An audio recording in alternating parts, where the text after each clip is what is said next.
ఈ చిన్నగా కనబడుతున్నటువంటి ఈ పురుగులను మన వాడుక భాషలో అప్పాల పురుగులని, మరలా రోకలి బండ పురుగులని వీటిని పిలుస్తూ ఉంటారు. అవి ఆ దశ నుండి మరలా పెరిగి ఈ దశకు రావడం జరిగింది.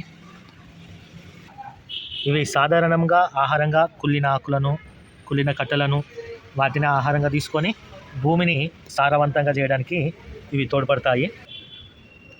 ఈ రోకలి బండ పురుగులు ఎక్కువ తేమగా ఉన్నటువంటి ప్రాంతాలలో ఎక్కువ మనకు కనిపిస్తూ ఉంటాయి. ఈ అప్పాల పురుగులని వీటికి ఎందుకు పేరు వచ్చిందంటే, వీటిని మనం తొక్కినప్పుడు అవి ఇరిగిపోయిన అప్పాలు కదా ఇరిగిపోయినట్టుగా శబ్దం రావడం వల్ల వీటికి అప్పాల పురుగు అని పేరు. ఇవి పెరిగి పెద్దయిన తర్వాత ఈ రకంగా తయారవుతాయి. వీటికి మనం ఏమైనా హాని చేసినప్పుడు ఇవి ఒక రకమైనటువంటి ద్రవాన్ని విడుదల చేసి వాటిని అవి కాపాడుకోవడానికి ప్రయత్నం చేస్తాయి. విడుదల చేసేటువంటి ఆ ద్రవం వలన మనకు ఎటువంటి అపాయం జరగదు.